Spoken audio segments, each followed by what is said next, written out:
What is going on, everyone, and welcome to r/EntitledParents. Now, today's first story is all about one very entitled dad not only ruining his son's basement, but also using his son to go after young girls. It's a very, very strange one. But before we jump into that, first of all, make sure you are subscribed to the channel if you are not already. I'm trying to hit 600,000 subscribers by the end of 2020, and over half of you watching right now, according to my analytics, are not subscribed. So if that is you, subscribe. It's free. You can always unsubscribe later if you don't like it.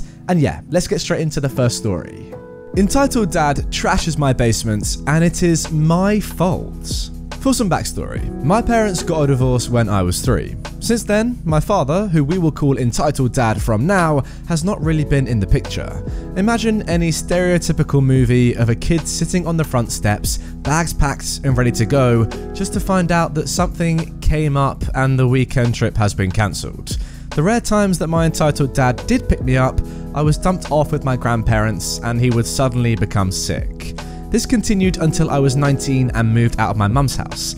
This is when he finally decided to re-establish contact with me. Not because I am his son, but because now he can try to use me to meet girls around my age. This is how things have remained to this day 10 years later. Him showing up and begging to either pick up women or go to strip clubs, many times in front of my current girlfriend. Honestly, I could tell stories about him for days. An important note about my father: he is a truck driver, overweight, smells terrible, and is horribly addicted to tobacco, all forms. This plays a big part in the story. So, that brings me to the start of this year. Out of the blue, my entitled dad calls me and says that he wants to watch the Super Bowl with me at my house. After talking it over and thinking that I have not seen him in over a year, I foolishly agree to have him over. February rolls around and I get a call from him again. Here he insisted that he stays with me for the entire weekend, maybe more. After him pushing very strongly, I reluctantly agree, again thinking that it has been so long and things will be fine. Super Bowl weekend arrives, and that Friday my dad came rolling into town. Within minutes, he is complaining about everything and anything, asking where the best place to meet women is. At this point, I'm really regretting my choice to let him stay, but I'm too far into it at this point. I get him settled into the small bedroom in the basement. Then we go about meeting up with my brothers and his grandkids, which is a story for another time, another absolute poop show. However, while meeting up with my brother, he decided that he wanted to watch the Super Bowl game with everyone. We decided to do it at my brother's house because there was more room. Finally, we are at Super Bowl Sunday, and at about noon, I go downstairs to wake up my entitled dad. To this point, I had avoided going downstairs and just waited upstairs for him. I knock on the door and he tells me to come in. I don't make it far though, because as soon as I open the door, I am assaulted by the overpowering smell of BO, which is made a million times worse because of the space heater that he himself turned on being set on high and the small room being over 90 degrees. Through watering eyes and softly gagging, I tell my dad that we need to leave soon. This is when he tells me that he wants to sleep a little longer and to go on ahead without him and start cooking/setting up. At this point, I just agreed to it because honestly, I could not focus with the smell. Also, no, he did not notice that I was struggling because he just woke up and did not have his glasses on. At this point, I did not notice the state of the room because my eyes were watering and I just could not focus. I head to my brother's house and I just barely walked in that door as my brother is hanging up the phone from talking to my dad. He has decided to not watch the game with us. He has changed his mind and is going to drive to Las Vegas to have fun there. Needless to say, I was fuming. This entire weekend was set up to watch the game and he ditches last minute to go to strip clubs? After I calmed down a bit, I had a good time with my brother and his family watching the game and eating some food. Later that night, I get home and go downstairs to make sure the space heater was off. This is where I find it. The entire time that he has been here, he has been spitting his chewing tobacco on the floor, windowsill, and bed. Plus, the bed had dirt stains and sweat stains from him sleeping in it and the overpowering smell of BO. I am extremely angry and I refuse to talk to him or call him. I figured I would not have to deal with him again for a long time and it would not be worth it. Oh, how wrong I was. After his Las Vegas trip, he keeps blowing up my phone, but I still don't answer. Several weeks this continues and I finally give in and pick up. Wow, you finally picked up.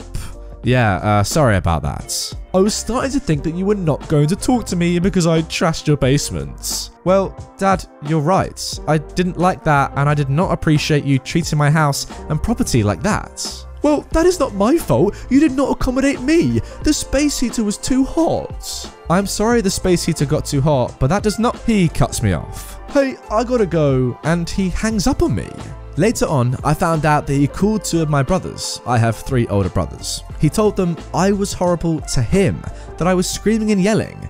He told one brother that it was my fault because I did not provide him a trash can, even though my dad didn't even ask for one. He told my other brother that I did not accommodate him right as well, but he did not go into details other than I yelled at him. The conclusion to this one is nothing exciting. We are not talking now, and he is avoiding me, but to be honest, I would rather have it this way. Since I turned 19, he has never seen or treated me as a son, but as a buddy. Also, something I should clarify as well, the reason I did not call or yell at him is because it is just not worth it. He is a 62-year-old man-child that still technically lives with his elderly parents and makes them take care of him when he is not on the road in his truck. If we confront him, then he just makes life hard for them and whines and complains to them. So, over the years, we have learned to deal with the rare occasions we see him and then send him on his merry way. Yeah, to be honest guys, as soon as I started reading this story, it became pretty clear pretty quickly that your dad OP is a very strange bloke to say the least. He wasn't even there for the majority of your childhood, it seemed like, but then as soon as you were of legal age to start going after women, he was like, yeah, I'll get back in contact with you mate, you know, we'll go after some young women together. Not only is that super weird, it's very predatory. I'm not gonna lie. What a strange guy. And then yeah, the rest of the story, it kind of, you know, happened as I expected. Just got weirder and weirder, and obviously this guy is just a man-child, despite the fact that he's 62 going after people your age. I mean, weird guy. Very, very weird guy. Now moving on to our next story. Former classmate used his gender to deflect criticism and then McFrickin assaults me. This started back in August, when I signed up for an in-person woodshop class every Thursday and Monday. One of my classmates was Malfoy, not his real name obviously, the entitled kid. He's trans, female to male. He was trouble from the very start. We were looking for wood for our first project, a picture frame. I found a really smooth piece of pine with a big knot. I showed the piece to my teacher because it was one of the nicest pieces I saw in the woodpile. Once we had our wood, one of the teachers, who I'll call Mr. One, told me to go get measuring tapes for each of the students. Then he went off to get us some grid paper to sketch our projects. When I came back, my pine piece was gone. I asked around about it, and when everybody, including Malfoy, said they hadn't seen it, I went to get another one. Later, when we were about to start cutting our wood, I saw Malfoy with a smooth piece of pine with a knot. I scampered over and asked him what he was doing with my wood. He responded, and I quote, "It's mine now," and stuck his tongue out at me like a 5-year-old. I blinked at him, baffled. I found that. Then I held out the replacement piece. You can have this. Malfoy shook his head and stuck his tongue out at me again, so I went to get Mr. One. I told him that Malfoy had stolen my piece, so he asked Malfoy about it. Malfoy obviously denied it. I pointed out that it was the nice piece I'd shown him earlier, so he told Malfoy to hand it back. But Malfoy said that he'd found it and that I was the one trying to steal the wood. Mr. One said that I'd showed him that very piece of wood though at the beginning of the class and he could find another. Malfoy said no. This went on for a little while before Malfoy snapped. "You're letting him have my stuff because she's cis and I'm not, aren't you?" and raised the wood as if to hit someone. Mr. One yanked the wood out of his hand and told him to sit out. Malfoy refused, so Mr. One went to talk to another teacher, Miss Two, and told her to keep an eye on Malfoy and to call his mum to pick him up. The mum showed up, but rather than scold Malfoy and take him home, she berated the teachers for being anti-trans and refused to leave until they gave Malfoy his wood and let him participate. They didn't, so she kicked one of the flower pots and screamed like a toddler. Mr. Four, another teacher, said he'd call the cops if she didn't leave, so she got Malfoy and skedaddled. I want to know what happened to Mr. 3. After that, Malfoy seemed to have it out for me. He'd constantly take my wood, and I'd have to tattle on him and call me names. His favourite was Frizzhead, and anytime I, or anyone else, called him out, he'd accuse us of being anti-trans. He never did anything that would warrant getting expelled, but most classes his mum would have to come pick him up less than halfway through. After a while, I started recording videos whenever we weren't working on projects, and even when I showed that to his mum, she still refused to believe he'd done anything wrong. She'd just say I had provoked him and had it coming. It all came to a head this Thursday, when Malfoy snuck up behind me and whacked me over the head with a heavy piece of wood. I shrieked and all 4 teachers came running. He got a few more hits in before Mr. 1 and Mr. 4 pried him off me and yanked the wood away from me. They called the police and my parents. I had to get stitches, and my parents are suing for damages and a bunch of other legal mumbo jumbo that I haven't really been paying attention to. Tomorrow's the first day of court, and I'm nervous, so I'm posting here to get it out of my system. I'll post an update if anything more interesting than Malfoy and his parent losing their cool happens. Now guys, before I say what I'm about to say, let me first make it abundantly clear that I have nothing against transgender people. In fact, I think it's very brave for them to come out and be transgender and be true to themselves. However, the problem that I do have is when people use their gender against other people when it has nothing to do with what is going on in the situation. You know, in this situation, let's be honest, Malfoy, great name by the way, is being an absolute idiot and is annoying all his classmates, especially OP. Now, OP gets annoyed with him, of course, but that's got nothing to do with the fact that OP is cis and he is not. He is female to male. Nobody cares about that, Malfoy. In fact, nobody even asked you, to be honest, mate. But yeah, for some reason you felt the need to bring this up, and so did your mum as well. I get it, you're transgender, but realistically, it doesn't really matter to anyone else apart from you, and that is definitely not the reason why OP is getting annoyed at you. You stole his stuff, mate. Now moving on to our final story, standing up to my entitled father.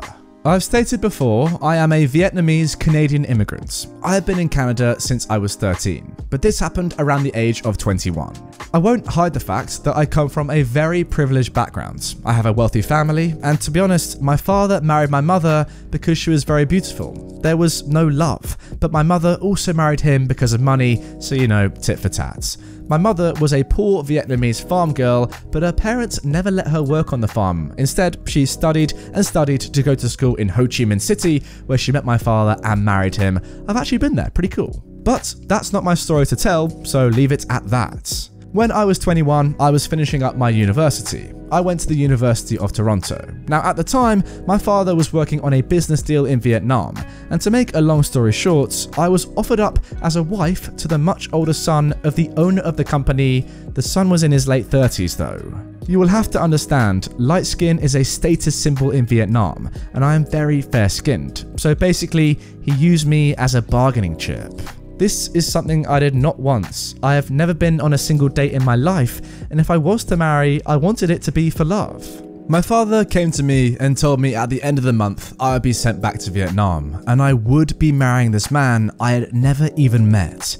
I went to my mother in tears. I have a life and friends in Canada, and I was happy, and I would rather die than be made to marry someone like this. My mother is a very crafty woman and, well, she didn't want the same life for her children that she's had to live. She was very unhappy in her marriage, but really did it to give her kids a chance at a good life. My mother said to me, well, I know a way that you can get out of it, but you may not want to do it, and it will be painful. I, though, was 100% ready to do anything. I was happy in Canada. I was at the last steps of getting my citizenship.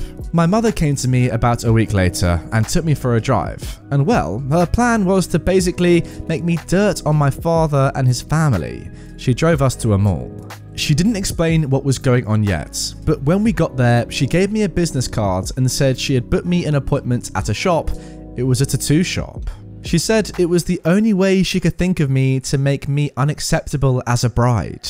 And that's it. That day I got my entire arm sleeved, a total of 12 hours sitting in a tattooist's chair. My father had not gotten home yet when I had made it back to the house. But holy heck, when he got in, he yelled and screamed for what seemed like hours. And it was the literal next day he called the guy and told him I can't marry his son because I died in an accident. What the heck, was it that bad? A tattoo's the equivalent of dying in an accident, what?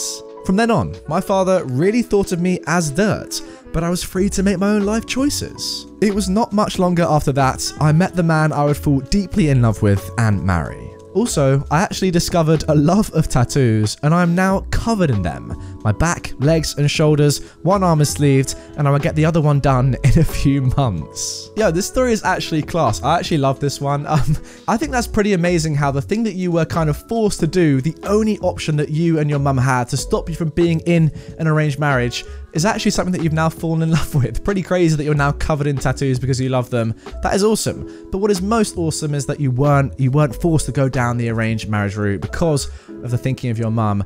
Look, I get why arranged marriages are a thing, and I'm not going to, argue with the culture and tradition and history of a lot of countries and people, but yeah, come on, it's 2020 now. It's time for true love and only true love. Arranged marriages surely are a thing of the past. I get it, they still exist, but not for me, and probably not for the majority of people that are watching right now. It's kind of a weird thing, isn't it? But hey, OP, it's sick that you are now in a very happy relationship and that you're covered in tattoos. That is the coolest thing about the story. Anyway, guys, that is going to do it for this episode of r/EntitledParents. I really hope you enjoyed it. And if you did, drop a like on this video, comment about your thoughts on these stories. And also, if you are new to the channel, subscribe by clicking this button right here. Cool fans, you might want to click this button as well. Just click that, check that out. And also, if you want some more right away, check out this entire playlist full of great content.